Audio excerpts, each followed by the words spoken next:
يا أيها الذين آمنوا اتقوا الله حق تقاته ولا تموتن إلا وأنتم مسلمون يا أيها الناس اتقوا ربكم الذي خلقكم من نفس واحدة وخلق منها زوجها وبث منهما رجالا كثيرا ونساء واتقوا الله الذي تساءلون به والأرحام إن الله كان عليكم رقيبا يا أيها الذين آمنوا اتقوا الله وقولوا قولا سديدا يصلح لكم أعمالكم ويغفر لكم ذنوبكم ومن يطع الله ورسوله فقد فاز فوزا عظيما أما بعد فإن خير الحديث كتاب الله وخير الهدي هدي محمد صلى الله تعالى عليه وسلم وشر الأمور محدثاتها وكل محدثة بدعة وكل بدعة ضلالة وكل ضلالة في النار من يطع الله ورسوله فقد رشد واهتدى ومن يعص الله ورسوله فقد ضل وغوى اللهم صل على محمد وعلى آل محمد كما صليت على إبراهيم وعلى آل إبراهيم إنك حميد مجيد اللهم بارك على محمد وعلى آل محمد كما باركت على إبراهيم وعلى آل إبراهيم إنك حميد مجيد سبحانك لا علم لنا إلا ما علمتنا إنك أنت العليم الحكيم رب اشرح لي صدري ويسر لي أمري واحلل عقدة من لساني يفقه قولي أعوذ بالله من الشيطان الرجيم من همزه ونفخه ونفسه بسم الله الرحمن الرحيم ما يفعل الله بعذابكم إن شكرتم وآمنتم وكان الله شاكرا عليما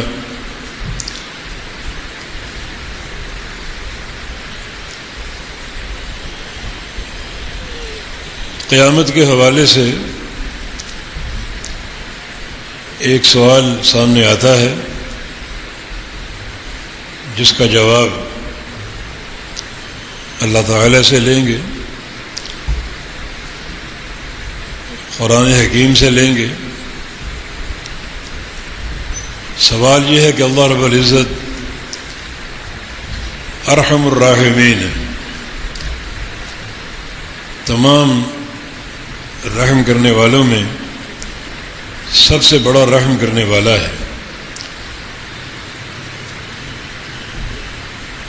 اس کی صفات میں الرحمن ہے، مبالغے کا صیغہ، بہت ہی مہربان۔ الرحیم ہے، یہ بھی صیغہ مبالغہ ہے، بہت ہی رحم کرنے والا۔ رحمان اس کی ذاتی صفت ہے اور رحیم اس کی فعلی صفت ہے، یعنی جو بھی اس کائنات میں رحمت کے آثار ہیں وہ اللہ رب العزت کی صفت الرحیم کے تقاضے سے ہیں۔ پھر وہ الودود ہے، بہت ہی محبت کرنے والا۔ پھر نبی علیہ السلام کی حدیث ہے للہ ارحم العبادہ من ہذہ لولدہا، وہ ایک جہاد کا قصہ صحیح بخاری میں، بہت سے مشرکین قیدی ہو گئے اور ان میں ایک خاتون بھی تھی جس کی گود میں ایک بچہ تھا، وہ کہیں کھو گیا اور اس کو نظر نہیں آ رہا تھا، بہت ہی بے قرار تھی اور بہت ہی بے چین، اپنے بچے کو تلاش کرنے کے لیے ادھر ادھر گھوم رہی ہے۔ جو کوئی چھوٹا بچہ دیکھتی اسے اٹھا کے سینے سے لگا لیتی، پھر قریب سے دیکھتی کہ یہ میرا بچہ نہیں ہے تو اسے چھوڑ کے آگے بڑھ جاتی۔ یہ منظر نبی علیہ السلام دیکھ رہے تھے، صحابہ بھی دیکھ رہے تھے، تو نبی علیہ السلام نے اس موقع سے فائدہ اٹھایا اور صحابہ کو ایک بڑا قیمتی علم عطا فرمایا، بہت بڑی نصیحت اور ایک عظیم پیغام۔ اترونها طارحة ولدها في النار، کیا خیال ہے اس عورت کو بچہ مل جائے تو اپنے ہاتھوں سے اسے جلتے تندور میں پھینک دے گی، آگ میں جھونک دے گی؟ عرض کیا گیا کہ ہرگز نہیں، اس کی بے قراری، بے چینی، اس کی ممتا ہرگز نہیں۔ فرمایا کہ اللہ ارحم بعبادہ من ہذہ لولدہا، جو پیار اور محبت اس عورت کو اپنے بچے سے ہے، اس سے کہیں زیادہ پیار اور محبت اللہ تعالیٰ کو اپنے بندوں سے ہے۔ تو یہ تمام نصوص اللہ تعالیٰ کی صفت رحمت کا مظہر ہے، بے پناہ محبت کرنے والا، پیار کرنے والا، اپنی رضا اور رحمت اور محبت سے نوازنے والا۔ پھر لوگ جہنم میں زیادہ کیوں جائیں گے؟ یعنی اہل جہنم کی تعداد اہل جنت سے زیادہ ہوگی۔ صحیح بخاری کی حدیث اس کی دلیل ہے، اللہ تعالیٰ قیامت کے دن آدم علیہ السلام سے فرمائے گا ابعث بعث النار، کہ آدم جہنم کا گروہ تیار کرو۔ عرض کریں گے کہ یا اللہ میں اس گروہ کو نہیں جانتا۔ فرمایا کہ من کل 1999 اس میدان محشر میں ہر 1000 میں سے 999 جہنمی ہیں، صرف ایک جنتی ہے۔ تو یہ حدیث اس بات کی دلیل ہے کہ اہل جہنم کی تعداد بہت زیادہ ہوگی، کثرت سے ہوگی، اور پھر خواتین اور زیادہ رحمت اور محبت کی مستحق ہوتی ہیں، مگر خواتین کی تعداد جہنم میں مردوں سے زیادہ ہوگی، جس کی دلیل نبی علیہ السلام کی حدیث ہے اطلعت علی الجنہ فرأيت أكثر أهل الفقراء واطلعت على النار فرأيت أكثر أهلها النساء۔ میں نے جنت میں جھانکا تو جنت میں فقراء زیادہ تھے اور مالدار کم تھے، پھر جہنم میں جھانکا تو جہنم میں عورتیں زیادہ تھیں اور مرد کم تھے۔ تو خواتین تو زیادہ رحمت اور محبت کی مستحق ہوتی ہیں، تو پھر وہ ارحم الراحمین ہے، سب سے بڑا رحم کرنے والا، جس کا پیار اپنے بندوں سے ماؤں کے پیار سے زیادہ ہے، پھر اس قدر تعداد جہنم میں کیوں ہے؟ یہ سوال اگرچہ مشکل ہے، قرآن نے اس کا جواب دیا ہے ما یفعل اللہ بعذابکم ان شکرتم وآمنتم۔ اللہ تعالیٰ ارحم الراحمین تمہیں عذاب دے کر کیا کرے گا؟ کیا اس کا فائدہ ہے کہ تمہیں عذاب دے کر اس کی بادشاہت بڑھ جائے گی؟ کیا تمہیں عذاب دے کر اسے ربوبیت کا فائدہ ہوگا، اس کی شان بلند ہو جائے گی؟ بالکل نہیں۔ ساری دنیا اگر فرعون بن جائے تو اس کی بادشاہت میں ایک ذرے کی کمی نہیں آئے گی، اور ساری دنیا اگر محمد کریم صلی اللہ علیہ وسلم کے دل جیسی بن جائے تو اس کی شان میں ایک ذرے کا اضافہ نہیں ہوگا۔ تو اللہ تعالیٰ تمہیں عذاب دے کر کیا کرے گا؟ کون سا فائدہ حاصل کرے گا اور کون سا اس کی شان میں اضافہ اور بلندی ہوگی؟ ان شکرتم و آمنتم، اگر تم دو کام کرتے رہو، ایک اس کا شکر ادا کرو، شاکر بن جاؤ، و آمنتم، اور دوسرا مومن بن جاؤ۔ تمہارے اندر اگر شکر آ جائے اور ایمان آ جائے تو اللہ رب العزت تمہیں عذاب دے کر کیا کرے گا؟ وَكَانَ اللَّهُ شَاكِرًا عَلِيمًا، اور اللہ شاکر ہے۔ بندہ بھی شاکر ہے، اس کا معنی شکر ادا کرنے والا اور شکر کے منہج پر قائم رہنے والا۔ اللہ بھی شاکر ہے، اس کا معنی قدردانی کرنے والا، بندوں کے اعمال کا بڑا قدردان۔ ایک مقام پر انہ غفور شکور، شکور اس کا نام ہے۔ یہ فعول کے وزن پر مبالغے کا صیغہ ہے، جس کا معنی بہت قدردان، اپنے بندوں کے اعمال کا بہت قدردان ہے۔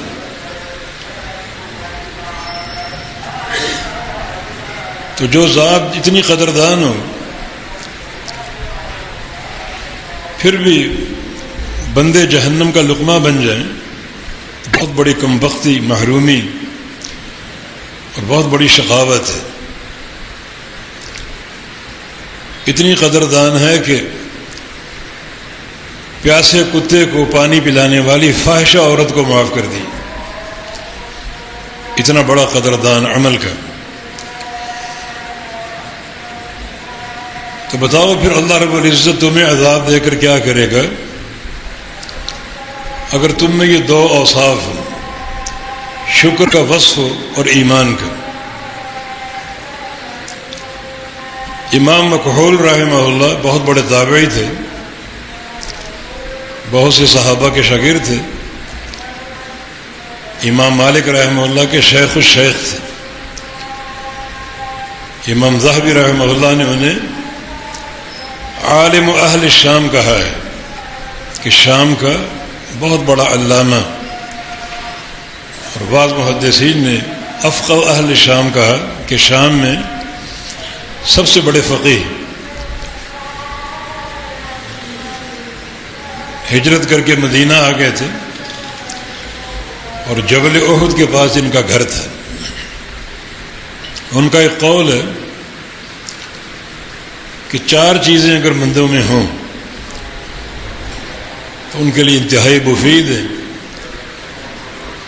ان کو عذاب لاحق ہو ہی نہیں سکتا۔ ایک شکر، دوسرا ایمان، تیسرا دعا اور چوتھا استغفار۔ اور چاروں کی دلیل قرآن سے دی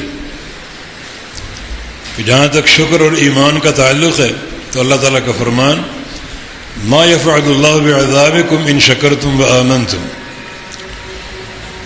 اگر تم شکر ادا کرتے رہو اور شکر کے فعل پر بلکہ منہج پر قائم رہو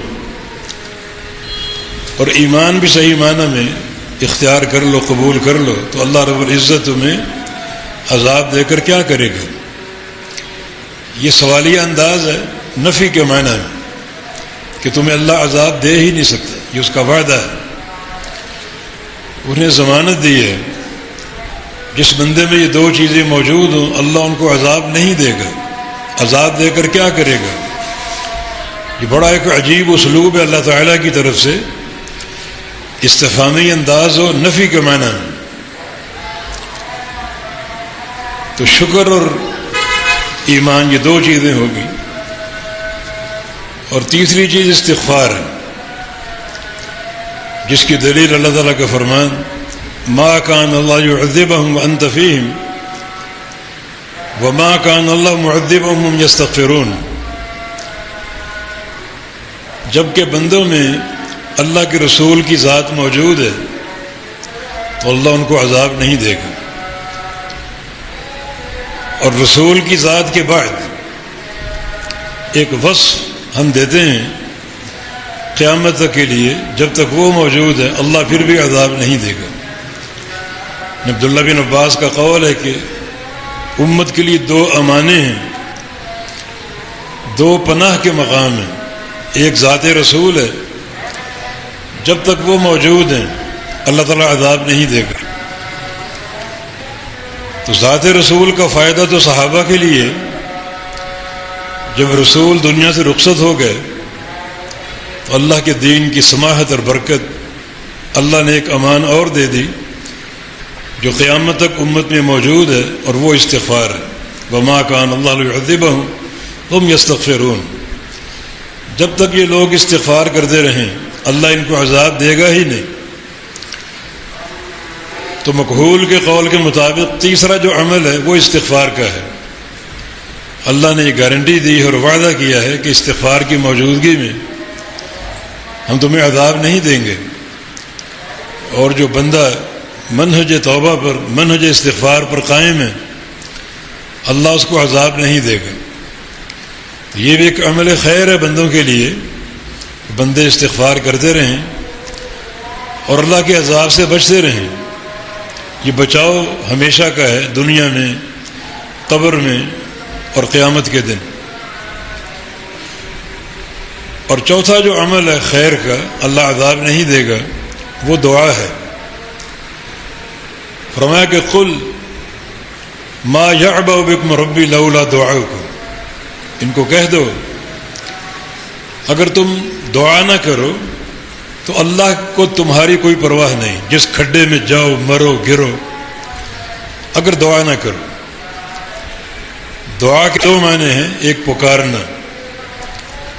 اللہ کو پکارتے رہو گے تو اللہ تمہاری پرواہ کرے گا، تمہاری حفاظت کرے گا، اپنے عذاب سے بچائے گا. اللہ کو پکارنا، کسی اور کو نہیں پکارنا. یہ اصل توحید اور عین توحید ہے کہ صرف ایک اللہ کو پکارا جائے.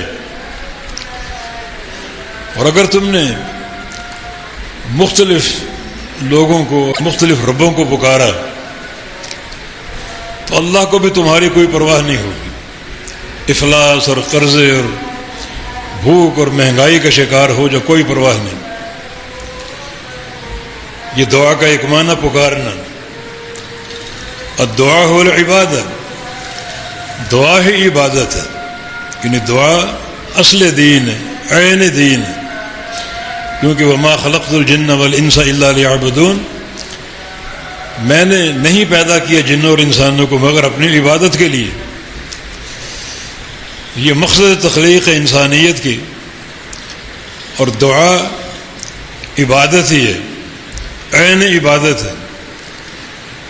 اگر تمہاری دعا نہ ہو، اللہ کو پکارنا نہ ہو تو اللہ تمہاری کوئی پرواہ نہیں کرے گا، نہ یہاں، نہ قبر میں، نہ قیامت کے دن.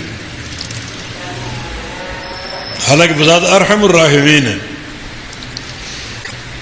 مگر اس کا ارحم الراحمین ہونا اور اس رحمت کے تقاضے کچھ اصولوں کے ساتھ ہیں. اور اصول اتنے بھاری نہیں ہیں، اتنے بوجھل نہیں ہیں، بہت ہی آسان معاملہ، بہت بڑی فہرست نہیں ہے. اللہ تعالیٰ کے ایک ہی تقاضا اپنے بندوں سے، وما خلقت الجن والانس الا لیعبدون، کہ میں نے انسانوں اور جنوں کو اپنی عبادت کے لیے پیدا کیا ہے. اللہ تعالیٰ سے تمہارا کیا رشتہ ہے؟ تمہیں پالتا ہے، کھلاتا ہے، پلاتا ہے، عمر بھر روزی دیتا ہے، ہر طرح کی سہولت دیتا ہے. کس رشتے کے تحت؟ دنیا میں بہت سے رشتے ہوتے ہیں، باپ ہے، ماں ہے، بھائی ہے، بیوی شوہر ہے. ان رشتوں کی مناسبت سے ہم ان کا حق ادا کرتے ہیں. باپ کو باپ کا درجہ دیتے ہیں، ماں کو ماں کا حق دیتے ہیں، بیوی کو بیوی کا حق دیتے ہیں، بھائی کو بھائی کا، پڑوسی کو پڑوسی کا، رشتے نبھانا، ان رشتوں کے تحت ان کی خدمات انجام دینا۔ اللہ تعالیٰ سے کیا رشتہ ہے؟ کوئی نسبی رشتہ ہے، وہ نہ کسی کا باپ ہے، نہ کسی کا بیٹا ہے، نہ وہاں بیوی اور شوہر کا تعلق ہے، نہ ہی وہاں کوئی پڑوس کا تعلق ہے۔ یا اللہ کون سا رشتہ نبھائیں؟ اللہ رب العزت نے اپنے اور بندوں کے بیچ ایک ہی رشتہ رکھا ہے، مگر افسوس یہ ناہنجار بندے اس رشتے کو نبھانے سے قاصر۔ وہ رشتہ عبودیت کا ہے بس۔ وَإِن تَعُدُّوا نِعْمَةَ اللَّهِ لَا تُحْصُوهَا، اگر تم میری نعمتیں شمار کرو تو شمار نہیں کر سکو گے۔ لَإِن شَكَرْتُمْ لَأَزِيدَنَّكُمْ، اس پر بھی فرمایا کہ اگر میرا شکر ادا کرو گے تو اور دوں گا۔ پہلے ہی جو نعمتیں دیں وہ شمار کو نہیں پہنچ سکتی، لیکن اور بھی دوں گا، بہت دوں گا۔ یا اللہ یہ بہت کچھ کیوں دے رہا ہے؟ کس رشتے کے تحت؟ بس ایک ہی عبودیت کا رشتہ ہے بس، اور کوئی رشتہ نہیں۔ مگر ہم دیکھتے ہیں کہ اکثریت لوگوں کی اسی رشتے کو نبھانے سے قاصر، باقی کیا بچا پھر خالق اور مخلوق کے درمیان؟ عبودیت کا معنی ایک اللہ کو پکارا جائے، عبودیت کا معنی ایک اللہ کی عبادت کی جائے، اسی کے لیے سجدہ ہو، اسی کے گھر کا طواف ہو، اسی کے نام کی قربانی ہو، ہر قسم کی عبادت اسی کے لیے خاص ہو۔ یہ عبودیت کا ایک رشتہ ہے۔ اکثریت اس زمانے کی اسی رشتے کو نبھانے سے قاصر ہے۔ اب بتاؤ اللہ تمہیں عذاب دے کر کیا کرے گا؟ تم نے اس ایک ہی رشتے کو نبھانے سے انکار کر دیا۔ رشتہ ایک ہی ہے، مگر یہ تا حیات ہے، کوئی زندگی کا لمحہ اس عبودیت سے خالی نہ ہو۔ وَاعْبُدْ رَبَّكَ حَتَّى يَأْتِيَكَ الْيَقِينُ، عبودیت پر قائم رہو موت آنے تک، بس یہ ایک تعلق ہے۔ تمہارا آغاز خلقت عبادت کے نقطے پر ہے، وَمَا خَلَقْتُ الْجِنَّ وَالْإِنسَ إِلَّا لِيَعْبُدُونِ، اور تمہاری زندگی کا اختتام اور انجام بھی اسی عبودیت پر ہے۔ وَاعْبُدْ رَبَّكَ حَتَّى يَأْتِيَكَ الْيَقِينُ، اس وقت تک عبادت کرتے رہو جب تک موت نہ آ جائے۔ یہ ایک رشتہ ہے خالق اور مخلوق کے مابین، انتہائی ناکام نامراد۔ اشقى اہل الارض وہ لوگ ہیں جس ایک رشتے کو بھی نہ نبھا سکیں، کھاتے اس کا ہیں، پیتے اس کا ہیں، تمام نعمتیں اس کی طرف سے ہیں، وہ خالق ہے، مالک ہے، رازق ہے۔ اور یہ بات معلوم ہے جب دنیا سے مر کے جاؤ گے تو اللہ ہی کے پاس جانا ہے، جب قیامت قائم ہوگی اللہ ہی کو حساب دینا ہے۔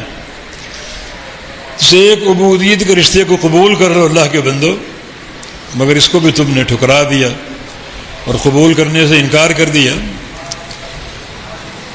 تو پھر بتاؤ اللہ تمہیں عذاب دے کر کیا کرے گا اگر سے ایک رشتے کو نبھا لو؟ امام مکحول رحمہ اللہ کا قول کہ چوتھی چیز جو ہے وہ دعا کی ہے۔ اگر دعا نہیں کرو گے تو اللہ بھی تمہاری کوئی پرواہ نہیں کرے گا، کہیں بھی چلے جاؤ، دنیا ہو، آخرت، سفر، حضر، قبر، اللہ کو تمہاری کوئی پرواہ نہیں ہوگی۔ جس کھڈے میں چاہو جاؤ، گرو اور مرو۔ حالانکہ اللہ کی مخلوق ہو، اپنے بندے سے بہت پیار کرتا ہے، وہ تم سے نہیں کرے گا۔ بہت تھوڑی سی طلب ہے تمہارے سے، اس رشتہ عبودیت کو نبھا لو۔ اگر اس کو دعا نہ ہو، پکار نہ ہو، تو اللہ تمہاری کوئی پرواہ نہیں کرے گا۔ اور دعا کا دوسرا معنی عبادت ہے۔ دونوں معنی باہم مربوط ہیں، اسی کی عبادت، اسی کو پکارا جائے۔ اگر یہ اختیار کر لو اللہ کو تمہاری پرواہ ہوگی، تمہاری نجات کی تدبیریں کرے گا، دنیا میں نوازے گا، قبر کے گڑھے میں تمہیں کامیابی دے گا، اور قبر کے گڑھے کو جہنم کا ٹکڑا بننے سے بچا لے گا، ظلمتیں دور کر دے گا، نور ہی نور بھر دے گا، اور قیامت کے دن حساب بھی آسان ہوگا اور جنت کا داخلہ حاصل ہوگا اسی نقطۂ دعا پر، نقطۂ عبودیت پر۔ اور اگر تم نے اسے بھی ادا نہ کیا، اس سے بھی قاصر رہے، تو اللہ کو تمہاری کوئی پرواہ نہ ہوگی۔ تو یہ چار چیزیں انسان کی نجات اور جہنم سے بچاؤ کا ذریعہ ہیں۔ ایک منہج شکر ہے، دوسرا منہج ایمان ہے، تیسرا استغفار، اور چوتھا جو ہے وہ دعا۔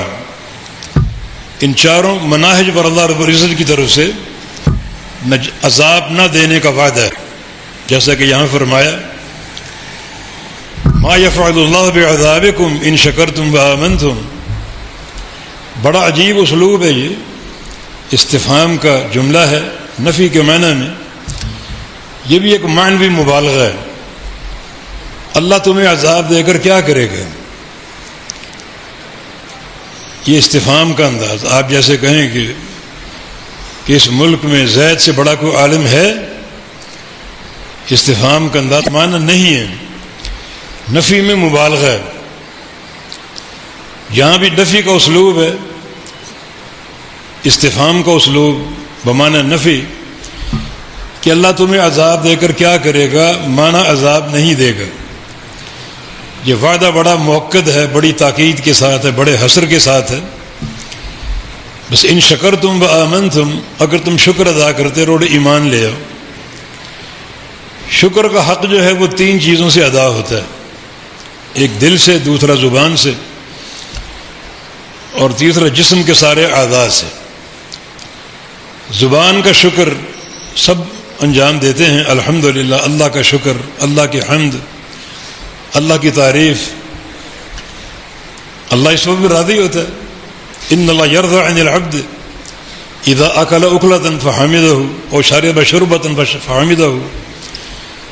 اللہ اس بندے سے راضی ہو جاتا ہے جو ایک لقمہ کھاتا ہے تو اس کا حمد کرتا ہے، اس کا شکر بجا لاتا ہے، ایک گھونٹ پانی کا پیتا ہے تو اس کی حمد کرتا ہے، اس کا شکر بجا لاتا ہے۔ اللہ اس بندے سے راضی ہو جاتا ہے، یہ زبان کا شکر ہے۔ دوسرا دل کا شکر جو سب سے اہم ہے، یہ عقیدہ ہے، جس کا معنی دل کی تصدیق کہ ہر نعمت اللہ کی طرف سے ہے، کسی غیر اللہ کی طرف سے نہیں ہے۔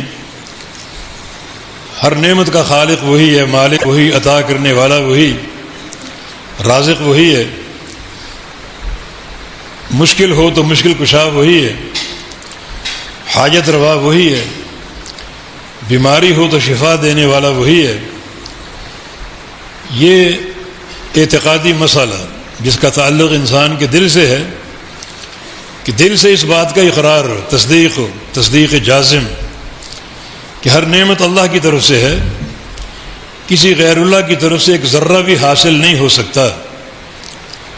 حق شکر یہ قلبی معاملہ، اعتقادی معاملہ، اور اس کو عین توحید اور عین اسلام کہا گیا۔ اصبح من عبادی مؤمن بی و کافر بی۔ سفر میں آپ نے فرمایا تھا کہ رات جو بارش برسی، اس بارش کے تعلق سے کچھ بندوں کے ایمان نکھر گئے، جیسے بارش کا پانی گرتا ہے، پودے ہرے بھرے نظر آتے ہیں، ہر طرف چمک ہے، نور ہے، اسی طرح کچھ بندوں کے جو دل ہیں وہ اجلے ہو جاتے ہیں، پودوں کی طرح شاداب ہو جاتے ہیں، اور ہو گئے جو رات بارش برسی۔ اسی بارش نے کچھ بندوں کو کافر کر دیا، ایک ہی بارش نے برس کر کچھ بندوں کے ایمان تازہ کر دیے، اسی بارش نے برس کر کچھ بندوں کو کفر کے گڑھے میں دھکیل دیا۔ اما من قال مطرنا بفضل اللہ، جنہوں نے کہا کہ یہ بارش اللہ کے فضل سے ہے اور اس کی دین اور اس کی عطا ہے، تو ان کے ایمان میں نکھار آ گیا۔ ایمان کو نکھارنے کے یہ موقع بار بار آتے ہیں، بارشیں برستی ہیں، بعض علاقوں میں روزانہ برستی ہیں۔ روزانہ اللہ تعالیٰ کی اس نعمت کی قدر کی جائے اور یہ اقرار کیا جائے کہ بارش اللہ کی عطا ہے، اس کی دین ہے اور اس کا فضل ہے، بار بار اقرار۔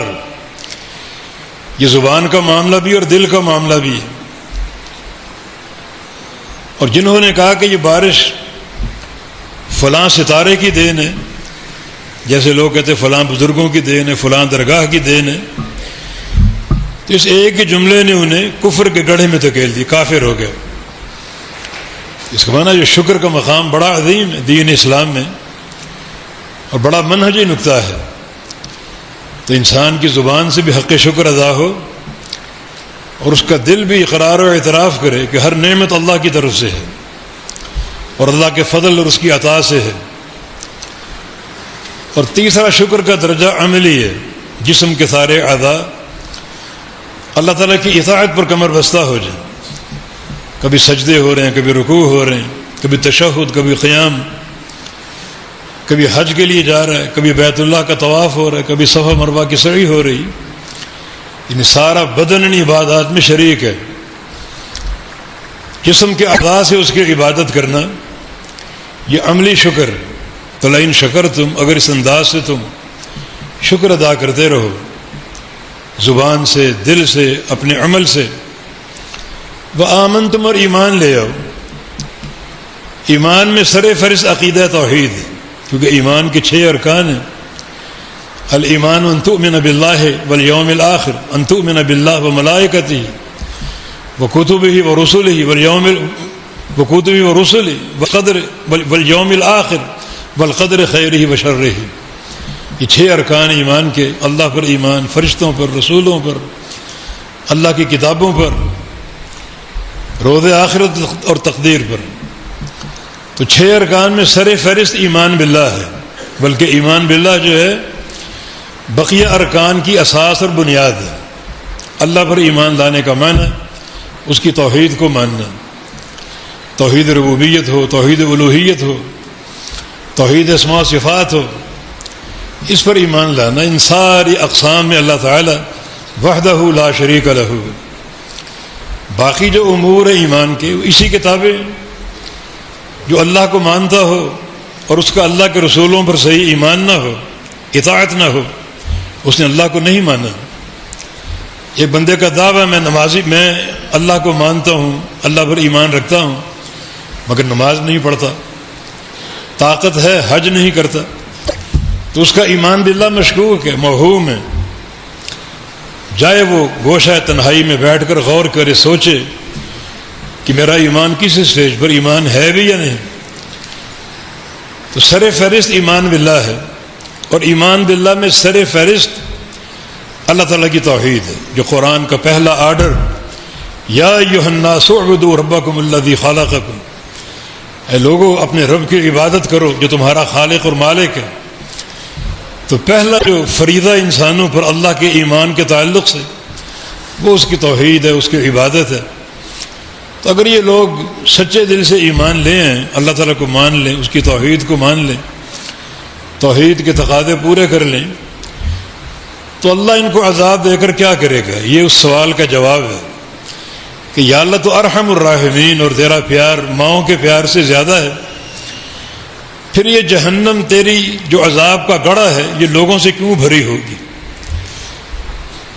اور اہل جہنم کی تعداد اہل جنت سے زیادہ کیوں ہوگی، جبکہ تو ارحم الراحمین۔ ارحم الراحمین کے کچھ اصول اور ضوابط ہیں، ان کی پابندی کرنی پڑے گی۔ قل انی اخاف ان عصیت ربی عذاب یوم عظیم، اے محمد کریم صلی اللہ علیہ وسلم آپ بطور سیمپل لوگوں کو بتا دیں کہ میرا یہ اصول اور ضابطہ کس درجے پر قائم ہے۔ کہہ دو اگر مجھ سے بھی اللہ کی نافرمانی ہو گئی تو میں بھی اللہ کے عذاب کے لپیٹے میں آ جاؤں گا، باقی کون بچا ہے؟ اصل جو ہے وہ اصل ہے، اصول جو ہے وہ اصول ہے، ضابطہ ضابطہ ہے، اور کوئی مشکل معاملہ نہیں ہے، بڑا آسان ہے۔ تو یقیناً یہ ایک اساس ہے کامیابی کی اور عذاب نہ پہنچنے کی۔ وارحم الراحمین فرما رہا ہے کہ تم میرے بندے بن جاؤ، عبودیت کے نقطے پر آ جاؤ، اس میں حرج کیا ہے؟ میں تمہارا خالق اور مالک اور رازق ہوں، تو میرا معبود ہونا اس میں کیا رکاوٹ ہے؟ تم میرے عبد بن جاؤ، میرے عابد بن جاؤ، مجھے اپنا معبود بنا لو، کیا اس میں قباحت ہے؟ وعدہ کیا ہے؟ تمہیں عذاب نہیں دوں گا، عذاب دے کر پھر کیا کروں گا؟ اگر تم نقطہ عبودیت کو سمجھ لو اور اپنا لو، اس میں تمہاری پوری زندگی کی محنت کا راز ہے کامیابی کے لیے، عبودیت کا نقطہ۔ وہی ہمارا خالق اور مالک ہے، مشکل ہو تو وہی مشکل کشا ہے، وہی داتا ہے، روزی دینے والا، اور کوئی نہیں ہے۔ اس عقیدے کو اپنانے میں کیا رکاوٹ؟ وعدہ کتنا عظیم ہے، اور اللہ نے کس اسلوب سے وعدہ کیا کہ میں تمہیں عذاب دے کر کیا کروں گا؟ مجھے فائدہ ہوگا، کوئی میری ربوبیت میں اضافہ ہوگا، کوئی میری شان کی بریائی بڑھ جائے گی؟ ہرگز نہیں۔ وہ شان اعلیٰ سے اعلیٰ جس کا ہم تصور نہیں کر سکتے، اس میں ایک ذرے کا اضافہ نہیں ہوگا۔ یہ سارا تمہارے حق میں ہے، میری عبادت کر لو، عبودیت کے نقطے کو سمجھ لو، سچا ایمان قبول کر لو، حقیقی شکر گزار بندے بن جاؤ، دل سے شکر ادا کرو، زبان سے کرو، عمل سے کرو۔ جب یہ ایمان کی سٹیج ہو تو میں تمہیں عذاب دے کر کیا کروں گا؟ تو معاملہ آسان ہے بہت ہی، وعدہ بہت بڑا ہے، اللہ کے عذاب سے بچاؤ، ورنہ عذاب کے لپیٹے میں آ گئے تو پھر بہت برا ہوگا انسان کے ساتھ، جس کا کوئی تصور نہیں کر سکتے۔ نارکم ھذہ جزء من 70 جزء من نار جہنم۔ ذرا دنیا کی آگ کے قریب جا کر دیکھو، ایک انگلی اس میں 1 سیکنڈ کے لیے ڈال کے دیکھو، اور یاد رکھو جہنم کا عذاب اس سے 70 گنا زیادہ ہے، جہنم کی آگ اس سے 70 گنا زیادہ گرم ہے۔ اس عذاب کو تمہاری چمڑی برداشت نہیں کر سکتی، تو اللہ تمہیں یہ عذاب دے کر کیا کرے گا اگر تم حق شکر ادا کر لو اور منہج ایمان پر قائم ہو جاؤ، سچے موحد بن جاؤ، اللہ پر ایمان لانے والے بن جاؤ، اور دل و جان سے اس کا شکر ادا کرو، اس کے ساتھ منسلک اور مربوط ہو جاؤ، اس ذات کے دامن کو تھام لو، تو کوئی تمہیں عذاب نہیں دے سکتا۔ اللہ تمہیں عذاب دے کر کیا کرے گا؟ اور باقی امور بھی توجہ طلب ہے، استغفار کرنا، دعا کرنا، دعا عین توحید ہے، صرف ایک اللہ کو پکارنا، جب پکارو اسی کو پکارو۔ حدیث قدسی میں رسول اللہ صلی اللہ علیہ وسلم کا فرمان، اللہ فرماتا ہے یا ابن آدم انک ما دعوتنی ورجوتنی لاغفرن لک علی ما کان منک ولا ابالی۔ آدم کے بیٹے تو 2 کام کرتا رہے پوری امانت اور دیانت کے ساتھ، پوری قوت کے ساتھ، جب بھی پکارے مجھے پکارے، کسی اور کو نہ پکارے، نہ کوئی داتا ہے، نہ کوئی گنج بخش ہے، نہ کوئی غوث ہے، نہ کوئی دستگیر ہے، نہ کوئی اجمیر کی سرکار، نہ لاہور کراچی کی سرکار، جب بھی پکارے مجھے پکارے۔ ورجوتنی، اور جب بھی امید قائم کرے میرے ساتھ کرے۔ بس یہ 2 کام پوری ذمہ داری سے ادا کرتے رہو، اس وقت تک لاستغفرن لک، میں بھی تجھے یقیناً معاف کرتا رہوں گا، بخشتا رہوں گا۔ یہ 2 عمل ہی تیری بخشش کے لیے کافی۔